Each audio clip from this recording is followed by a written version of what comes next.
It's just so weird because I watch your videos, so I'm like, whoa, hi future Jessie. Hello to me, Beck, because I probably will be watching my own video. And then hi to Jessie. This is my special guest. Hi, my name is Jessie Page. P-A-E-G-E. People get it wrong. Get it right. P-A-E-G-E. See, now everyone's gonna remember. L-E-U-N-G P-A-E-G-E. Today in this video, we're getting serious.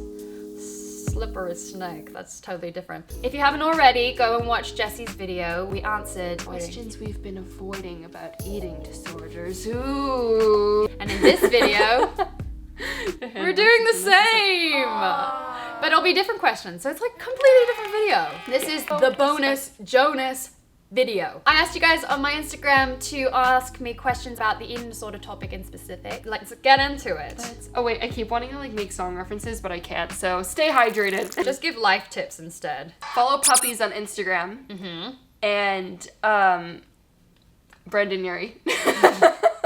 Just him. It clears your skin. Do you think that if society wasn't so of this size... That's not a word. Okay, moving on. Did you ever struggle with hair loss through your eating disorder?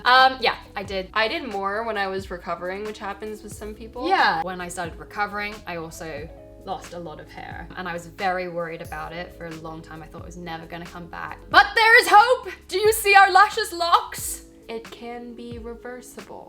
When I went full on into recovery, I've said before, surprisingly quickly. And then you just notice how much like your body wants to support you and like Yes. is your #1 fan, and if you support it, it will support you back. How do you deal with bloating? It's interesting what triggers other people. For me, bloating was just like, oh, okay, I've eaten, therefore there's food in my body. My stomach is just adjusting to what I've eaten. One of the biggest things was just fully separating myself from the way I look. Even if like, I don't know, your face is like puffy the next day, whatever. Separating yourself from the way you look and just fully caring about how you feel. Recovery is hard. I make it look really, I don't make it look fun, it is very fun, but it's a very hard thing to do. You're gonna have things that make you feel uncomfortable, like the weight gain, like weight distribution, bloating. So you have to kind of just think, it's gonna happen and I have to keep going. There's no other way. How do you get over rules and rituals? If I'm gonna specifically talk about one. Exercise. Rules and rituals, I had loads around them.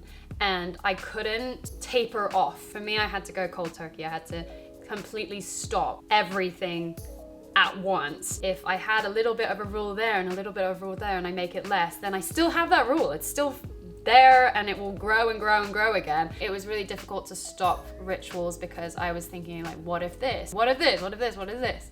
Basically, the what ifs should not stop you because 98% of the time they don't come true. And if they do come true, you actually don't care.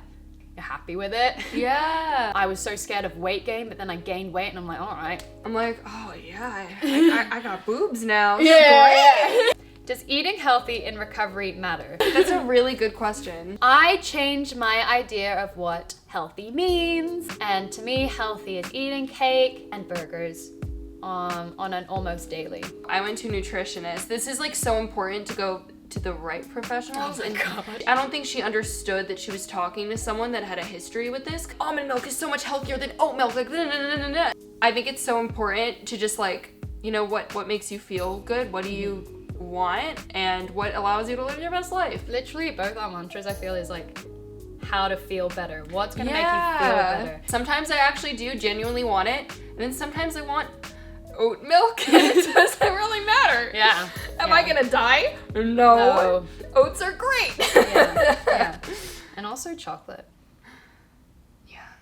With diet culture and stuff, it's like, just drink water if you have a craving. And I saw something and it was like, or eat the food that you're craving because maybe there's a reason for it. I was really nervous that I wouldn't be able to stop eating.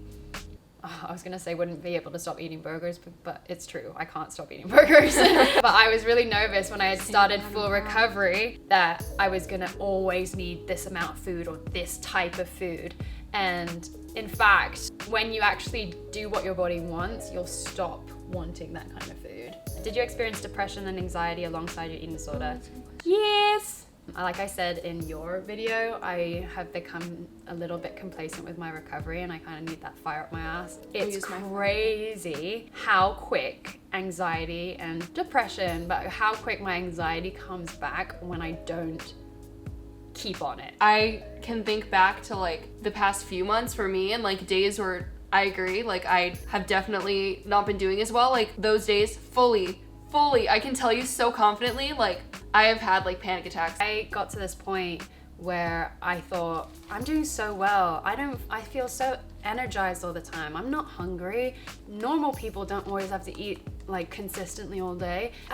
Just, do what normal people do. Happens, yeah. And it literally, it's literally gonna be, I'm gonna say 5 years. I'm gonna just say 5 years from now so that I just keep doing this. And that's also, I feel like, a big part of why weight doesn't matter. Restriction at any weight size is gonna affect you and you're gonna have to recover. I hate that stigma, like you have to look a certain way to like deserve it. It's like, that's horrible. And it's so untrue. I was at a healthy weight when I was struggling the most. I can ask you a fun one. Yeah, ask me a fun one. Write a quick theme song about your life.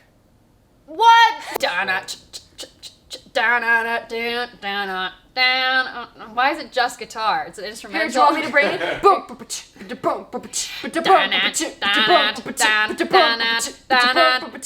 I don't really like rock or punk that much, but I'm gonna make it like this because I'm a... No, we're just starting again. Because why is that my theme song? Learning to live my best life. Let me write the song then. And if you don't agree with me, bye-bye. Learning to live my best life, and if you don't agree with me, bye-bye. Sometimes I sit alone and cry. Sometimes I sit alone and cry, but it's okay. Cause my life. Cause we gon' fly. Oh, Yeah! Oh, yeah. Because we gon' fly. Higher than our problems, higher than our problems, but not drugs. I'm learning to live my best life. And if you don't like it, then bye-bye.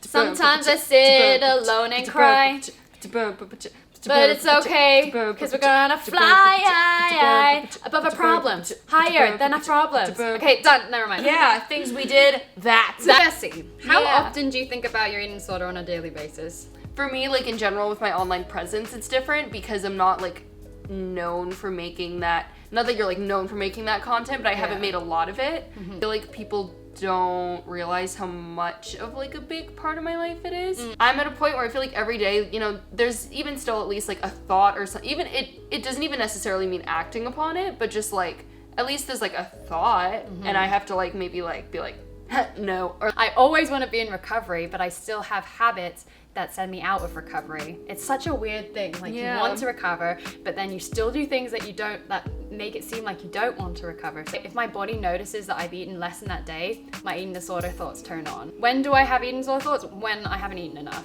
No one's journey is gonna be like, oh. I feel like with even any mental illness, it's just very normal to have bad days. And I feel like sometimes when you have like one bad day or even two, you're like, I thought I'd be back here again. This sucks. I thought I was over this, but like, that's so normal. Like, it's like one of those, just remember to be on it. Okay, for the last question, we are going to, what are we gonna do? Ask a question? No, you know what? I'm gonna ask you a question because you asked me a question. ooh. I'm gonna ask you to write a haiku about your life, which is 757. Can we make it freestyle for lack of time? Okay. My hair is blue. Billie Eilish's hair is blue. I like Billie Eilish. Unfortunately, I'm not Billie Eilish. We've done Jessie's video, my video. You have a lot to watch, a lot to take in, and I've got to go eat some food, so we've got to go. Subscribe to Rebecca. If you are watching this and you're not subscribed, I don't know what you're doing. Listen. A good decision I made in my life. I'm trying. I like. Think about how long your essays take in school. How long so many things in life, you know, they take so much time, but think about how little time it would take to press that subscribe button. I actually think that was better than anyone I've done, and they're gonna want you to do the ending. It definitely wasn't. Listen, I learned from She the took best. my job and made it better. I am your apprentice. Thank you so much for watching. Peace out! I looked like a bro on Snapchat. I was like, I don't even know. Yeah. Yeah.